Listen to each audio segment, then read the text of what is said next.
Assalamualaikum warahmatullahi wabarakatuh. Bertemu kembali bersama Miss Fetty dalam pembelajaran matematika. Kali ini kita akan belajar tentang penjumlahan dan pengurangan pecahan biasa. Agar kalian paham dan mengerti, simak videonya ya. Nah, berikut adalah langkah-langkah untuk mengerjakan penjumlahan dan pengurangan pecahan biasa. Ada beberapa poin yang harus kalian pastikan dan kalian pahami sebelum mengerjakan. Yang pertama, pastikan penyebutnya sama.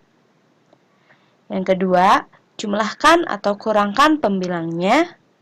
Cukup pembilangnya saja ya, tidak perlu dengan penyebutnya. Yang ketiga, sederhanakan hasil akhir jika masih bisa disederhanakan. Paham ya? Oke, next. Yang pertama, penjumlahan pecahan biasa.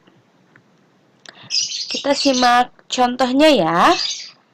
Nah, di sini Miss Fetty punya 2 contoh ya untuk penjumlahan.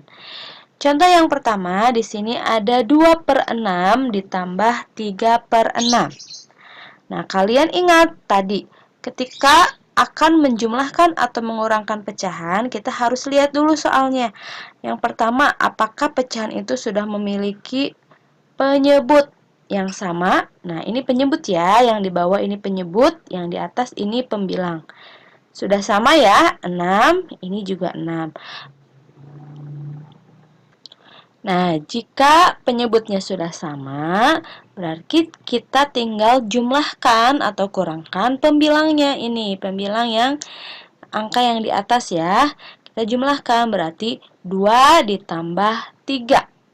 Hasilnya 5/6. Hasilnya 2 ditambah 3 itu 5 ya. Nah, untuk penyebutnya tidak perlu dirubah.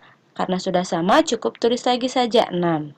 Nah, tadi poin yang ketiga, jika masih bisa disederhanakan, maka harus disederhanakan. Nah, di sini ada 5/6. Apakah masih bisa disederhanakan? Tentu tidak ya. Hasilnya sudah tidak bisa disederhanakan lagi. Jadi, hasilnya 5/6. Nah, untuk contoh soal yang kedua. Nah, di sini ada soal 1/4 ditambah 3/6.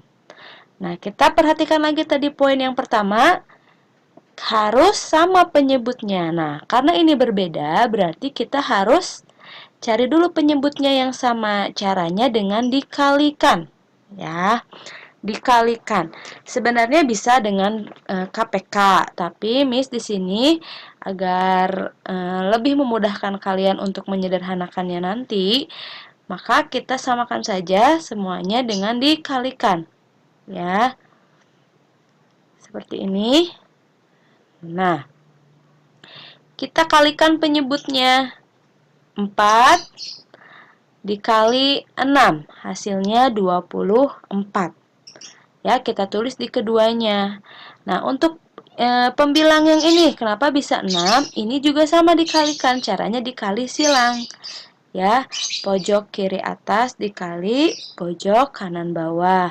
Begitupun sebaliknya, ya, 3 ini dikali 4. 1 kali 6 hasilnya 6, dan 3 kali 4 hasilnya 12. Ya. Nah, setelah sama penyebutnya, baru kita bisa menjumlahkan pembilangnya. Ya, 6 ditambah 12. Hasilnya, nah, 18. Untuk penyebutnya tidak bisa dirubah, cukup 24 saja. Ya. Nah, sekarang kita cek lagi. Tadi poin ketiga, harus disederhanakan jika memang bisa disederhanakan. 18/24 ini bisa disederhanakan ya. Caranya dengan membagi kedua bilangan tersebut dengan angka yang sama, yang bisa membagi keduanya. Di sini ada 18 dan 24. kita akan bagi dengan 6 ya. Karena 18 bisa dibagi 6, begitupun 24 bisa dibagi 6. Hasilnya 18 bagi 6 itu 3, 24 dibagi 6 sama dengan 4. Jadi hasil akhirnya 3/4. Nah, itu ya. Ini untuk contoh penjumlahan. Sekarang kita ke materi yang kedua, yaitu pengurangan pecahan biasa. Nah, example contohnya di sini juga ada 2 contoh ya.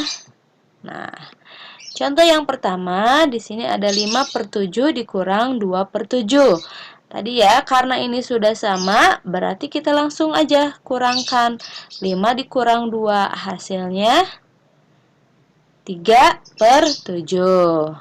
Ya, selesai. Yang kedua. Nah, karena tadi ya, ini penyebutnya berbeda, berarti kita kalikan. 3 kali 5 itu hasilnya 15. Di sini pun sama 15. Nah, untuk yang atasnya pembilangnya kita kali silang. 2 kali 5 hasilnya 10. 1 kali 3 hasilnya 3. Baru kita kurangkan 10 dikurang 3 sama dengan 7/15 ya. Jadi penyebutnya tetap 15. Ini hasil akhirnya. Apakah masih bisa disederhanakan? Tidak ya, 7/15 ini tidak bisa disederhanakan lagi.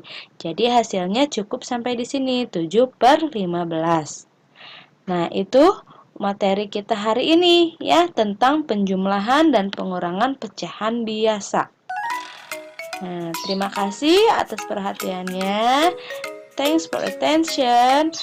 See you next time. Wassalamualaikum warahmatullahi wabarakatuh.